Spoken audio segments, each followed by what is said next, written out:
Another match day in Spain, and Barcelona have dropped points yet again, this time after a 2-2 draw against Valencia at the Camp Nou.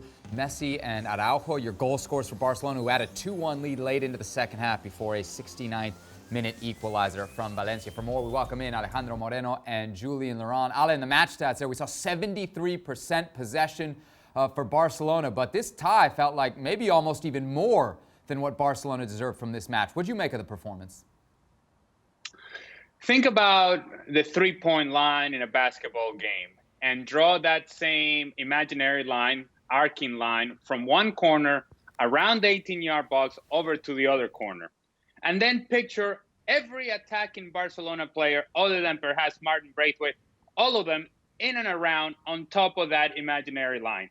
And that is what that 72% possession, 73% possession comes from.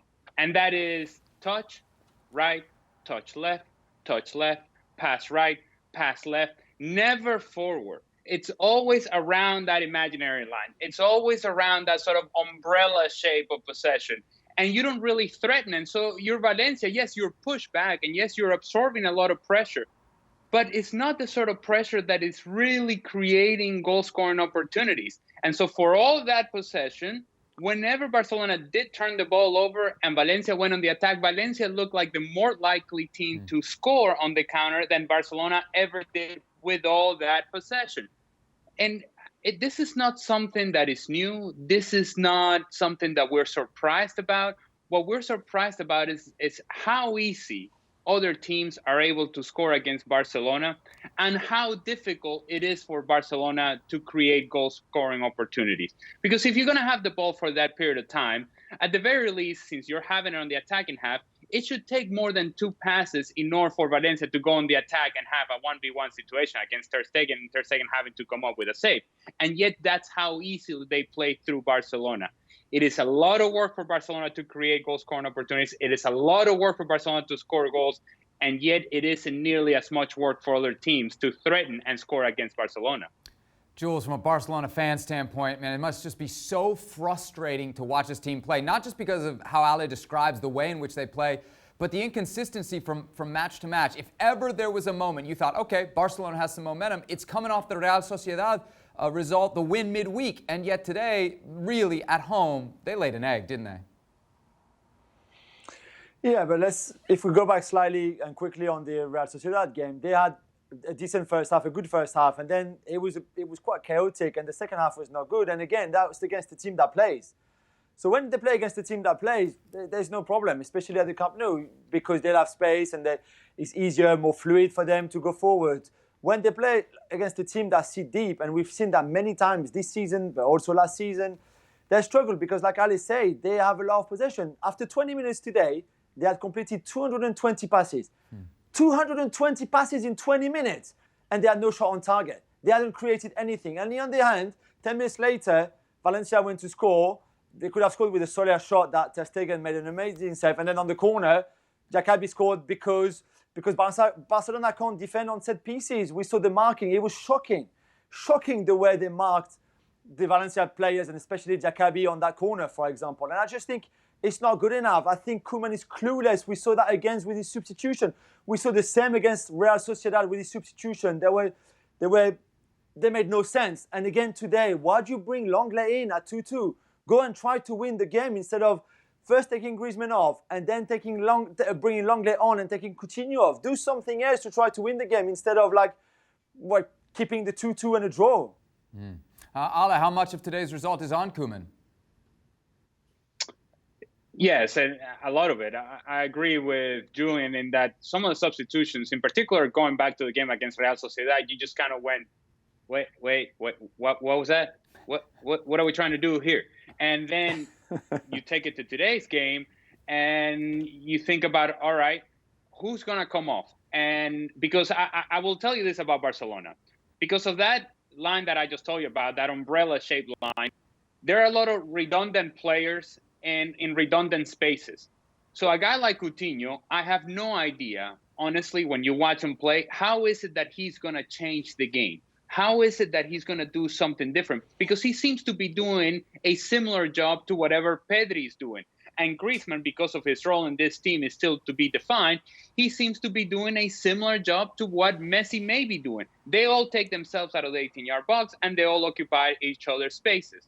Now, in terms of the marking in that goal by Diakabi, and this I put on the coaching staff in particular, and specifically to your question, Seb, why is Antoine Griezmann matched up with Diakabi in a corner kick setup?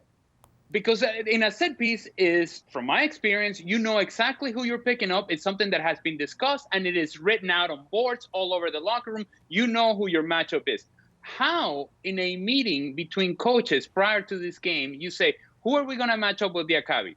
Yes, Antoine Griezmann. That makes sense. No, it sure doesn't. And yes, it's poor marking by Griezmann. Yes, he gets picked out of the play. Yes, he gets outrun into the space by Diakabi. But it's a matchup that should never have happened, because you just look at the players, and by size alone, you say, well, this doesn't make sense. This is not a matchup that we want. Why is Araujo free in the near space rather than having Griezmann in the near space and Araujo being the guy picking up Diakabi who matches up with size? Those are questions that have to be asked. And quite frankly, watching from the outside in, it's very difficult to figure out an answer. Jules, let's talk about the star man. We'll spend a lot of time on this show talking about individual performances. A lot of times with you, a lot about times about a guy like Paul Pogba. What about Lionel Messi today? I mean, he gets his goal. It's a historic one, ties him with Pelé for most goals ever with one club. But it comes off a missed penalty. And other than that, man, and we've said this a lot before this year, just he doesn't look like the same old Messi. No, I think it's hard. It must be hard to play in a team that has no structure, no idea, no identity. I think what Koeman is doing is a mishmash. And I think if you're Leo Messi and you're that genius and you've been used for all those years to have options every time you're on the ball, to have people running, to have movement, and sometimes more than others. You know, at times certain managers more than others, but more or less you've always had that around you, and now you've got nothing. I mean, you have nothing. It's just he has the ball, and then he has to do again everything on his own. And I just think even the greatest of all time, struggles to do that, because I think there's a certain point where you can't. Remember the game against Juventus? Barca had 7 shots on target, all from Messi, because there was nothing else. Every time he had the ball, the only thing he could do is trying to shoot, because otherwise nothing would happen. And I felt today was quite similar. There's an amazing ball for the penalty on Griezmann. I'm still not sure it's really a penalty. I don't think that Gaillard pushes Griezmann that much anyway, but at least I'm glad it was not a red card and it was overturned. Even the penalty is a bit soft, but anyway, the pass is incredible. But apart from that, there's just not enough around him, and I can't blame him, although he probably has his part of responsibility in it. I don't know if he puts all the effort. I don't know if he really wants to be there. I don't know if he gives up maybe too easily at times. I'm not sure. But I can't believe, if you go and put your feet in his shoes and imagine what he's had for 20 years now, 15 years at that level, and now he's got this. I mean, come on. Ale, I get it. The manager's getting it all wrong. The players around him aren't as good as they used to be. But how much of the responsibility is on Messi? Well, there's responsibility because he is the face of the club. And whatever happens with Barcelona, sure, we're going to talk about Ronald Koeman and we're going to talk about the lack of performances from other players. But at some point, you also have to look at Lionel Messi. And the thing about Messi that can be frustrating is that, and it's a personality thing. It's not so much about whether there's a performance or not. It's just a body language of Lionel Messi at times doesn't really inspire the confidence that he is fully engaged into what's going on. What I would say about Messi is that whatever he has going on around him, I don't think he trusts Ronald Koeman, and I don't think he trusts most of the players that are on the field with him. And so therefore, he feels the responsibility to shoulder that load, to carry that load, and to try to do it himself. And in doing that, he's hurting himself and he's hurting the team as well. I give you an example. It's the coaching decision to have Martin Braithwaite played out wide.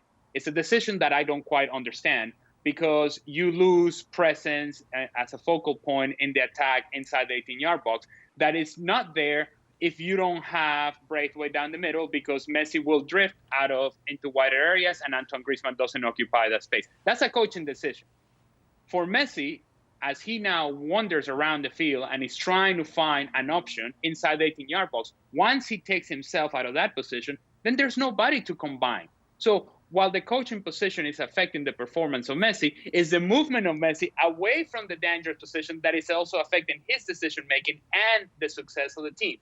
All those things put together give you a team that struggles offensively to create enough opportunities. It's on everybody, but clearly Koeman is going to have a problem here. And then Messi, at some point, we have to say, buddy, you either trust what's going on around you and the players that you have around you, and you buy into whatever it is that Koeman is selling, or this thing is simply not going to go forward. Because the truth of the matter is that people are looking at you, other players are looking at you and saying, if he's not into it, if he's not buying in, I'm not quite sure that we know what to do either, because we're looking for him to be the guy who resolves the problems for us. Thanks so much for watching ESPN on YouTube. And for more sports highlights and analysis, be sure to download the ESPN app. And for premium content and live streaming, subscribe to ESPN Plus.